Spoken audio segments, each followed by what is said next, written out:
দুনিয়ার ভিতরে সবচাইতে মায়া ভালোবাসার ক্ষেত্রে সর্বোচ্চ লেভেলের উদাহরণ দেওয়া হয় মায়ের ভালোবাসাকে, মায়ের মমতাকে। মায়ের মমতার সামনে কারো মমতার অস্তিত্ব থাকে না।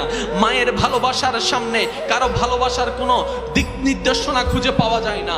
মায়ের ভালোবাসার সামনে, মায়ের ভালোবাসাটা এমন একটা সূর্য যেটার সামনে পৃথিবীর সমস্ত ভালোবাসা মোমবাতির মতো করে নিবি নিবি করে জ্বলতে থাকে। মায়ের ভালোবাসার সামনে কোনো ভালোবাসার তুলনা হয় না।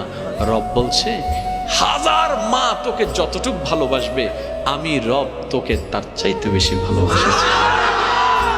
বান্দা, আমি চাই না কেউ জাহান্নামে যাক, কিন্তু বান্দারা নিজের পায়ে নিজে কুড়াল মেরে জাহান্নামের দিকে চলে যাচ্ছে।